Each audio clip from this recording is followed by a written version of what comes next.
beloved parents, guardians, students, a good day.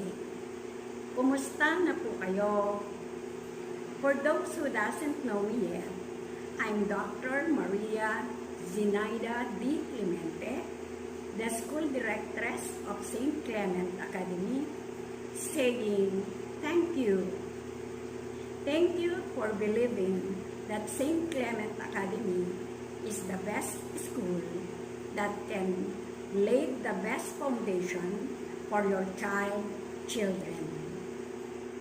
Thank you for entrusting to St. Clement Academy the development of the total personality of your children. Thank you for enrolling your child to St. Clement Academy, whose curriculum is anchored on academic excellence and spirituality using holistic approach. St. Clement Academy is a school that produces academically equipped and God-fearing graduates with a big heart and a big head. So, my dear stakeholders and students, welcome to the first ever online, distance, virtual parent-students orientation for school year 2020-2021. Welcome to our new normal. Stay safe and God bless. Under the new normal, online learning has become the primary means to deliver instruction to students. While they are within the comforts of their home, owing to the fact that quarantine measures are still in place. As challenging as the COVID-19 pandemic has been for everyone, the same health emergency has given rise to innovation, especially on the part of the education sector.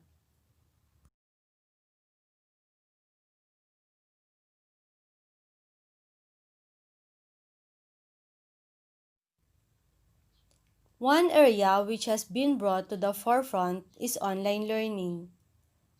With the current pandemic, the migration to online teaching was expedited.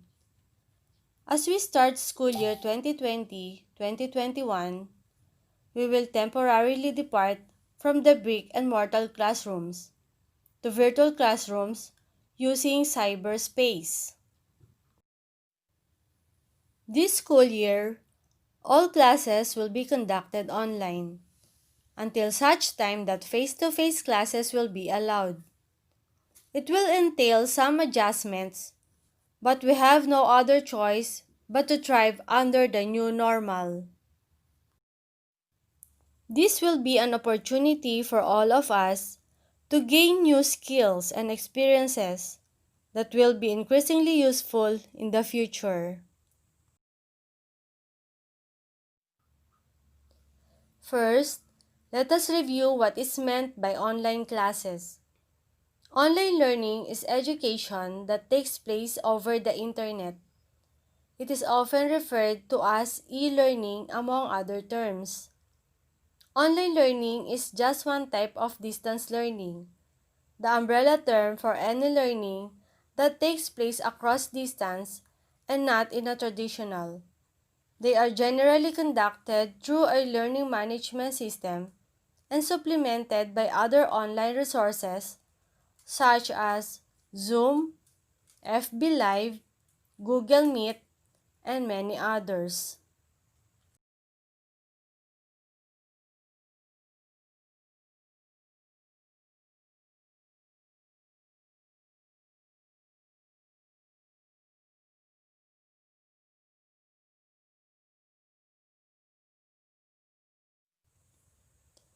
What are the types of online classes?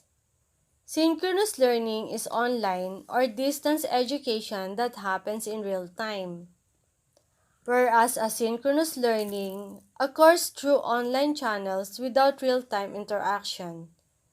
Many hybrid learning models will include a blend of both asynchronous and synchronous online learning. For our school, we shall specifically use blended online distance learning as provided under DepEd Order number 13, Series 2020.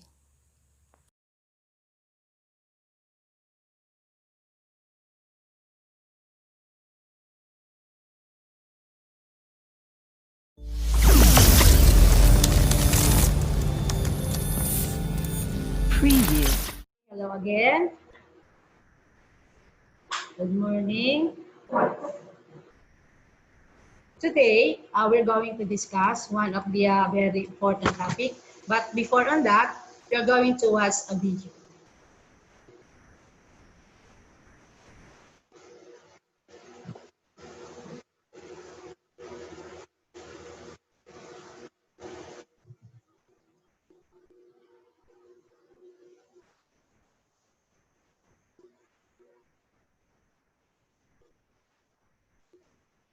Okay, based on the video, do you have any idea what topic that we're going to discuss today? Yes, Trisha?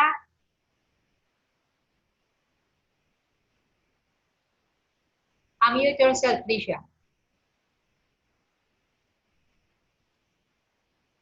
Planets, sure. Okay, it is about planets. And then how about you, Andre?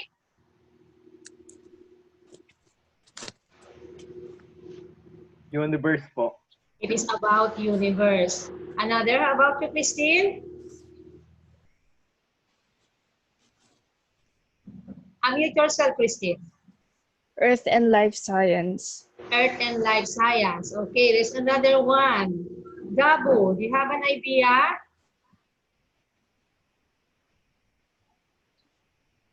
Unmute yourself, Gabu. About galaxies, About the form galaxies of life. or a form of life. Okay, that is very good. So, but our topic today, which is about, okay, the origin of the universe and the solar system. But before on that, before we are going to discuss on that, let's have a game, okay? So you are going to click this link and then we're going to start your game, okay?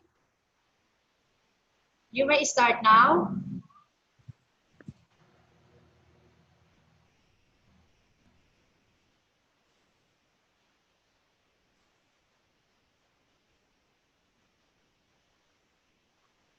Okay?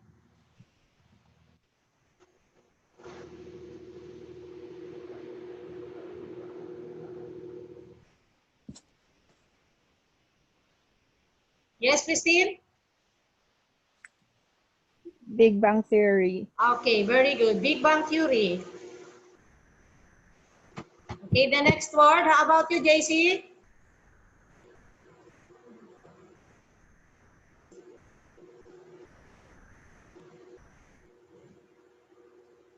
Okay, anyone?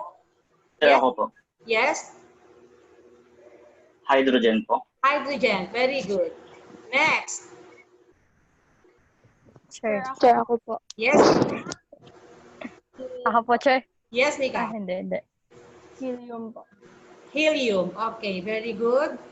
And what is this? It is a sentence. Sure, ako po. Okay, yes. Earth is a unique planet. Okay, Earth is a unique planet. Very good. Next word. Sure, ako po. Okay. Water and oxygen. Water and oxygen. And the last word.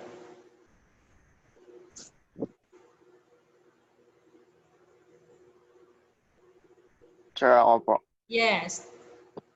Earth is the only planet with life. Okay, very good. Earth is the only planet with life. Okay. So, this time we are going to discuss now. We are going to continue the discussions. Okay.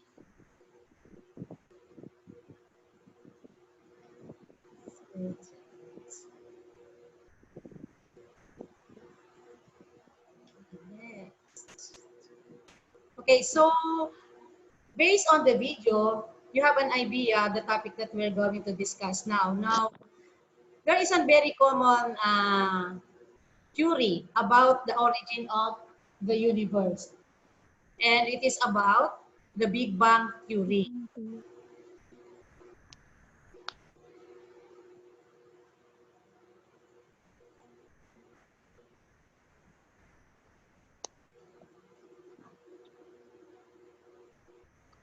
Okay, so the topic about Unit 1, it is about the universe or the origin of the universe, the solar system, and the Earth system. Okay, so for our objective, we are going to recognize the uniqueness of Earth, being the only planet in the solar system with the properties necessarily to support life. Okay, now, and for the unlocking of difficulties, you have a lot of words that you are not, you know that you are very familiar. The first one, you have the inflation theory, the nebula, the Big Bang theory, the string theory. We have also the telluric planet, the nucleosynthesis, the weapons collisions theory, or the cosmic universe from the earliest known period through its subsequent large scale. Then, according to this theory, around 13.7 billion years ago, there was nothing and now here. But there is an, due to the random of fluctuations in empty void, there was an explosion and there was an explosion. Now, during this explosion, that is the time that there is a set of space, a time, a matter, and aside from that, 300 million years, that is the birth of stars and galaxy. Now, what will happen during this era? There's an slightly irregular areas of gas cloud. There is an gravitational attracted nearby this matter. If you look at the pictures, okay, so the dense cloud collapse and then they are eventually gain enough mass to ignite and produce light. Okay, okay, this one, if you look at this picture, so that is the time the birthplace for dozens of stars and the group of stars, it will become galaxies. Okay, next. So what is a star group?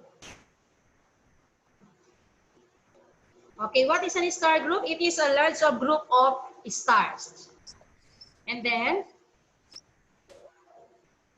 that is the summary of the origin of the universe.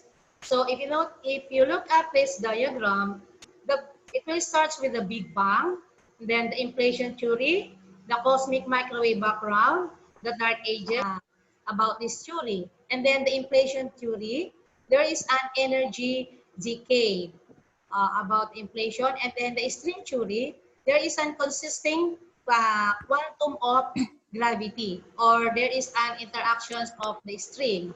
And the last one, we have the M theory. So what will happen during this theory? There is an attachment to a sheet of brain. Okay, those are the four other theories which is about the origin of the universe. Now, let us move on to theories on the origins of the solar system.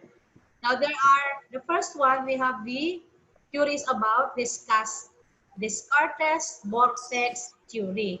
So it says that the solar system, it was formed into bodies with nearly circular orbit because of the whirlpool-like moment in the pre-solar system.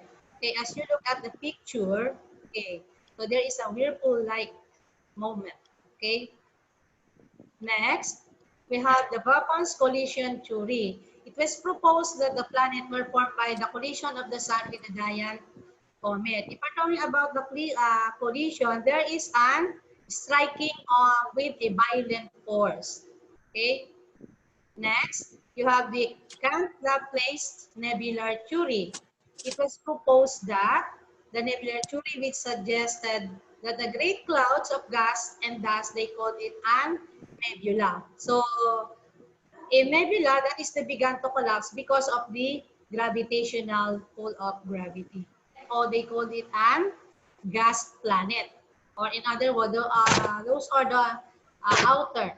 Okay, they are referred to gas planet. And just because they are made up mostly of hydrogen and helium. Now, what are the Jovian planet or the gas planets?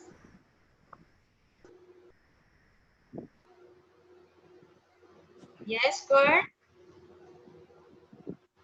What are the Jovian planets? Unmute yourself. Jupiter, Saturn, Uranus, and Neptune. Okay, very good. You have the Jupiter, Saturn, Uranus, and Neptune. Okay, so that's ends for today. And to summarize our lesson, will you kindly give some of the theories which is involved in the origin of the universe? What are the different theories that we have discussed? Yes, to give one. Yes. Big Bang Theory po. Big Bang Theory, very good. Another? What are the other String, theories? If we're talking about steady state theory, everything is constant. Okay, so that's all for today. Now, before on that, I'll give you some of the trivia. Okay, it is about the white holes. Supposedly, the opposite of black holes exists in theory. The matter goes in one and the other. Some say that they could be the kind of things like time travel. Okay, and another one, Himiko cloud, supposedly one of the largest objects in the universe. It's over half the size of the Milky Way. Okay, so as as ends, it's unlimited. I'm going to give you this code. It's unlimited what the universe can bring. When you understand the great secret, the thoughts become things. Okay, so that's all for today. And thank you and see you next meeting. So for your activity, okay. So you're going to pass it on Friday. Please follow the instructions. It's very clear. You're going to click the picture below to do your activity. Okay? Or you can download on your Google Classroom. Okay? For your assignment. Okay, that's all for today. And thank you and see you next time. Goodbye, class.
Ano ang synchronous and asynchronous learning? Synchronous learning refers to a learning event in which a group of students are engaging in learning at the same time. Ito ay mangyayari kapag ang mga learners ay nasa virtual classroom. Asynchronous learning is a type of education, instruction, and learning that do not occur in the same place or at the same time. Ang mga activity tulad ng worksheets na i-upload ng teacher sa Google Classroom ay sasagutan during asynchronous learning. Paano ipatutupad or i-implement ang virtual classroom? Virtual classroom will be implemented using Zoom application. The learners are allowed to communicate with one another, view presentation, and engage with resources in work groups. Gagamit din ng Google Classroom, FB Live, Messenger at Google Meet bilang supplementary online platforms. Anong learning modality ang gagamitin para sa pag-aaral? Ang learning modality na gagamitin para sa school year 2020-2021 ay blended learning.